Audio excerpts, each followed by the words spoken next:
ನಮಸ್ಕಾರ ಸ್ನೇಹಿತರೆ. ಇಂದಿನ ಈ ವಿಡಿಯೋದಲ್ಲಿ ನಾವು ಕರ್ನಾಟಕದ ಅತ್ಯಂತ ಸುಂದರ ಮತ್ತು ಪ್ರಕೃತಿ ಸೌಂದರ್ಯದಿಂದ ಪ್ರಸಿದ್ಧವಾದ ಕೊಡಗು ಜಿಲ್ಲೆಯ ಬಗ್ಗೆ ಸಂಪೂರ್ಣ ಮಾಹಿತಿಯನ್ನು ತಿಳಿದುಕೊಳ್ಳೋಣ. ಈ ಮಾಹಿತಿ ನಿಮಗೆ ಇಷ್ಟವಾದರೆ ದಯವಿಟ್ಟು ಒಂದು ಲೈಕ್ ಕೊಟ್ಟು ನಮ್ಮ ಚಾನಲ್ ಅನ್ನು ಸಬ್ಸ್ಕ್ರೈಬ್ ಮಾಡಿಕೊಳ್ಳಿ.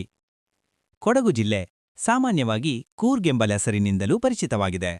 ಇದು ಕರ್ನಾಟಕದ ದಕ್ಷಿಣ ಪಶ್ಚಿಮ ಭಾಗದಲ್ಲಿದ್ದು ಪಶ್ಚಿಮ ಘಟ್ಟಗಳ ಮಧ್ಯೆ ನೆಲೆಸಿರುವ ಒಂದು ಪರ್ವತ ಪ್ರದೇಶವಾಗಿದೆ. ಮಡಿಕೇರಿ ಕೊಡಗು ಜಿಲ್ಲೆಯ ಆಡಳಿತ ಕೇಂದ್ರವಾಗಿದೆ. ಹಸಿರು ಕಾಫಿ ತೋಟಗಳು, ಮಳೆಕಾಡುಗಳು, ನದಿಗಳು ಮತ್ತು ಶೀತ ವಾತಾವರಣವೇ ಕೊಡಗು ಜಿಲ್ಲೆಯ ವಿಶೇಷತೆ. ಭೌಗೋಳಿಕವಾಗಿ ಕೊಡಗು ಜಿಲ್ಲೆ ಬೆಟ್ಟ ಪ್ರದೇಶವಾಗಿದ್ದು ದಟ್ಟ ಅರಣ್ಯಗಳು ಮತ್ತು ಉಬ್ಬು-ತಗ್ಗು ಭೂಭಾಗದಿಂದ ಕೂಡಿದೆ. ಕೊಡಗು ಜಿಲ್ಲೆಗೆ ಉತ್ತರದಲ್ಲಿ ಹಾಸನ ಜಿಲ್ಲೆ, ಪೂರ್ವದಲ್ಲಿ ಮೈಸೂರು ಜಿಲ್ಲೆ, ದಕ್ಷಿಣದಲ್ಲಿ ಕೇರಳ ರಾಜ್ಯ ಮತ್ತು ಪಶ್ಚಿಮದಲ್ಲಿ ದಕ್ಷಿಣ ಕನ್ನಡ ಜಿಲ್ಲೆ ಗಡಿಯಾಗಿದೆ. ಈ ಜಿಲ್ಲೆಯು ಪಶ್ಚಿಮ ಘಟ್ಟಗಳ ಜೀವವೈವಿಧ್ಯತೆಯ ಹೃದಯಭಾಗದಲ್ಲಿದೆ. ಕೊಡಗು ಜಿಲ್ಲೆಯು ಅನೇಕ ನದಿಗಳ ಜನ್ಮಸ್ಥಳವಾಗಿದೆ. ಕಾವೇರಿ ನದಿ ಕೊಡಗಿನ ತಲಕಾವೇರಿಯಲ್ಲಿ ಹುಟ್ಟಿಕೊಂಡು ಕರ್ನಾಟಕ ಮತ್ತು ತಮಿಳುನಾಡಿನ ಲಕ್ಷಾಂತರ ಜನರಿಗೆ ಜೀವನಾಡಿಯಾಗಿದ್ದು ಕೊಡಗಿನ ಹೆಮ್ಮೆಯಾಗಿದೆ. ಇದರ ಜೊತೆಗೆ ಹೇಮಾವತಿ, ಲಕ್ಷ್ಮಣತೀರ್ಥ, ಬರಪೋಳೆ ಮತ್ತು ಕಬಿನಿ ನದಿಗಳ ಉಪನದಿಗಳು ಕೊಡಗಿನಲ್ಲಿ ಹುಟ್ಟುತ್ತವೆ. ಕೊಡಗು ಜಿಲ್ಲೆಯ ಇತಿಹಾಸ ಬಹಳ ವಿಶಿಷ್ಟವಾಗಿದೆ. ಪ್ರಾಚೀನ ಕಾಲದಲ್ಲಿ ಕೊಡಗು ಪ್ರದೇಶವನ್ನು ವಿವಿಧ ಸ್ಥಳೀಯ ರಾಜವಂಶಗಳು ಆಳ್ವಿದೆ ನಡೆಸಿದವು.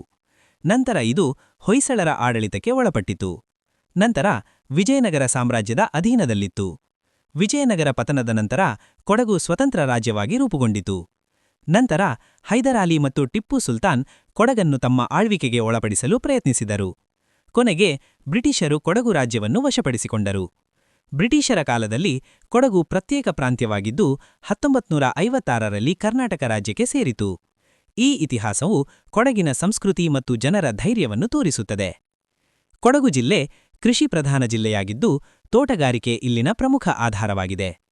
ಕೊಡಗು ದೇಶದ ಪ್ರಮುಖ ಕಾಫಿ ಉತ್ಪಾದನಾ ಜಿಲ್ಲೆ ಆಗಿದೆ. ಅರೇಬಿಕಾ ಮತ್ತು ರೋಬಸ್ಟಾ ಕಾಫಿ ತೋಟಗಳು ಇಲ್ಲಿ ವ್ಯಾಪಕವಾಗಿವೆ.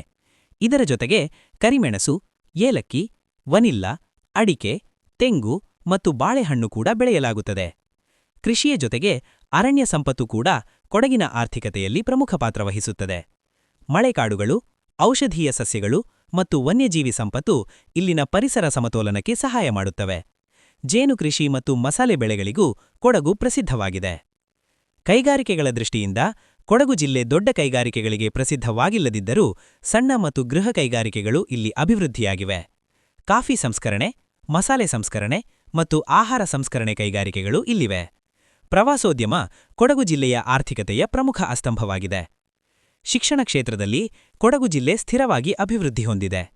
ಸರ್ಕಾರಿ ಮತ್ತು ಖಾಸಗಿ ಶಾಲೆಗಳು, ಪದವಿ ಕಾಲೇಜುಗಳು ಮತ್ತು ವೃತ್ತಿಪರ ಶಿಕ್ಷಣ ಸಂಸ್ಥೆಗಳು ಜಿಲ್ಲೆಯ ವಿವಿಧ ಭಾಗಗಳಲ್ಲಿ ಕಾರ್ಯನಿರ್ವಹಿಸುತ್ತಿವೆ. ಮಡಿಕೇರಿ ಶಿಕ್ಷಣದ ಪ್ರಮುಖ ಕೇಂದ್ರವಾಗಿದೆ. ಕೊಡಗು ಜಿಲ್ಲೆಯು ದೇಶಕ್ಕೆ ಅನೇಕ ಸೇನಾಧಿಕಾರಿಗಳು ಮತ್ತು ಕ್ರೀಡಾಪಟುಗಳನ್ನು ನೀಡಿರುವುದು ವಿಶೇಷ. ಕೊಡಗು ಜಿಲ್ಲೆ ಧಾರ್ಮಿಕ ಮತ್ತು ಸಾಂಸ್ಕೃತಿಕ ವೈಶಿಷ್ಟ್ಯಗಳಿಂದ ಕೂಡಿದೆ. ಹಿಂದೂ, ಕ್ರೈಸ್ತ ಮತ್ತು ಇತರ ಸಮುದಾಯಗಳು ಇಲ್ಲಿ ಶಾಂತಿಪೂರ್ವಕವಾಗಿ ಸಹವಾಸ ಮಾಡುತ್ತಿವೆ. ತಲಕಾವೇರಿ, ಭಗಂಡೇಶ್ವರ ದೇವಸ್ಥಾನ, ಓಂಕಾರೇಶ್ವರ ದೇವಸ್ಥಾನ, ಇರುಪ್ಪು ಜಲಪಾತ ಸಮೀಪದ ದೇವಾಲಯಗಳು ಪ್ರಮುಖ ಧಾರ್ಮಿಕ ಸ್ಥಳಗಳಾಗಿವೆ. ಸಾಂಸ್ಕೃತಿಕವಾಗಿ ಕೊಡಗು ತನ್ನದೇ ಆದ ವಿಭಿನ್ನ ಗುರುತನ್ನು ಹೊಂದಿದೆ. ಕೊಡವ ಸಂಸ್ಕೃತಿ, ಉಡುಪು, ಆಹಾರ ಪದ್ಧತಿ ಮತ್ತು ಹಬ್ಬಗಳು ಈ ಜಿಲ್ಲೆಯ ವಿಶೇಷತೆ.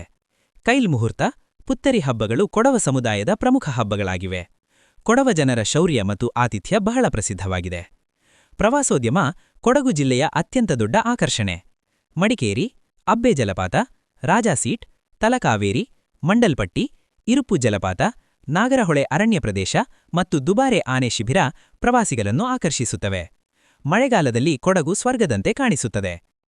ಸಾರಿಗೆ ವ್ಯವಸ್ಥೆಯಲ್ಲಿ ಕೊಡಗು ಜಿಲ್ಲೆ ರಸ್ತೆ ಸಂಪರ್ಕದ ಮೇಲೆ ಹೆಚ್ಚಿನ ಅವಲಂಬನೆ ಹೊಂದಿದೆ. ಮೈಸೂರು ಮತ್ತು ಬೆಂಗಳೂರು ನಗರಗಳಿಂದ ಕೊಡಗುಗೆ ಉತ್ತಮ ರಸ್ತೆ ಸಂಪರ್ಕವಿದೆ. ಸಮೀಪದ ರೈಲು ನಿಲ್ದಾಣಗಳು ಮತ್ತು ವಿಮಾನ ನಿಲ್ದಾಣಗಳು ಮೈಸೂರು ಮತ್ತು ಮಂಗಳೂರು ನಗರಗಳಲ್ಲಿದ್ದು ಪ್ರವಾಸಿಗರಿಗೆ ಅನುಕೂಲವಾಗಿವೆ. ಕೊಡಗು ಜಿಲ್ಲೆಯ ಪ್ರಮುಖ ತಾಲೂಕುಗಳು ಮಡಿಕೇರಿ, ವಿರಾಜಪೇಟೆ ಮತ್ತು ಸೋಮವಾರಪೇಟೆ. ಈ ತಾಲೂಕುಗಳು ತೋಟಗಾರಿಕೆ, ಪ್ರವಾಸೋದ್ಯಮ ಮತ್ತು ಸಂಸ್ಕೃತಿಯಲ್ಲಿ ಪ್ರಮುಖ ಪಾತ್ರ ವಹಿಸುತ್ತವೆ. ಹವಾಮಾನದ ದೃಷ್ಟಿಯಿಂದ ಕೊಡಗು ಜಿಲ್ಲೆ ಶೀತ ಮತ್ತು ಮಳೆ ಹವಾಮಾನ ಹೊಂದಿದೆ. ವರ್ಷದಲ್ಲಿ ಹೆಚ್ಚಿನ ಸಮಯ ತಂಪಾದ ವಾತಾವರಣವಿದ್ದು ಮಳೆಯ ಪ್ರಮಾಣ ಹೆಚ್ಚು. ಇದರಿಂದ ಕೊಡಗು ಹಸಿರು ನಾಡಾಗಿ ಕಾಣಿಸುತ್ತದೆ. ಪರಿಸರ ಸಂರಕ್ಷಣೆ ಇಲ್ಲಿ ಅತ್ಯಂತ ಮುಖ್ಯವಾಗಿದೆ. ಭವಿಷ್ಯದ ದೃಷ್ಟಿಯಿಂದ ಕೊಡಗು ಜಿಲ್ಲೆ ಪರಿಸರ ಸ್ನೇಹಿ ಪ್ರವಾಸೋದ್ಯಮ, ಜೈವಿಕ ಕೃಷಿ ಮತ್ತು ಕಾಫಿ ಆಧಾರಿತ ಉದ್ಯಮಗಳಲ್ಲಿ ದೊಡ್ಡ ಸಾಧ್ಯತೆಗಳನ್ನು ಹೊಂದಿದೆ. ಪರಿಸರ ಸಂರಕ್ಷಣೆಯೊಂದಿಗೆ ಅಭಿವೃದ್ಧಿ ಸಾಧಿಸುವುದು ಕೊಡಗಿನ ಮುಖ್ಯ ಗುರಿಯಾಗಿದೆ. ಒಟ್ಟಾರೆ ಕೊಡಗು ಜಿಲ್ಲೆ ಪ್ರಕೃತಿ ಸೌಂದರ್ಯ, ಇತಿಹಾಸ, ಸಂಸ್ಕೃತಿ, ಕೃಷಿ ಮತ್ತು ಪ್ರವಾಸೋದ್ಯಮಗಳ ಸುಂದರ ಸಂಯೋಜನೆಯಾಗಿ ಕರ್ನಾಟಕದ ಹೆಮ್ಮೆಯ ಜಿಲ್ಲೆಯಾಗಿದೆ. ಇಷ್ಟು ಕೊಡಗು ಜಿಲ್ಲೆಯ ಸಂಪೂರ್ಣ ಮಾಹಿತಿ ನಿಮಗೆ ಇಷ್ಟವಾದರೆ ದಯವಿಟ್ಟು ಒಂದು ಲೈಕ್ ಕೊಟ್ಟು ನಮ್ಮ ಚಾನಲ್ ಅನ್ನು ಸಬ್ಸ್ಕ್ರೈಬ್ ಮಾಡಿಕೊಳ್ಳಿ. ಮುಂದಿನ ವಿಡಿಯೋದಲ್ಲಿ ಮತ್ತೊಂದು ಜಿಲ್ಲೆಯ ಸಂಪೂರ್ಣ ಮಾಹಿತಿಯೊಂದಿಗೆ ಮತ್ತೆ ಭೇಟಿಯಾಗೋಣ. ಧನ್ಯವಾದಗಳು.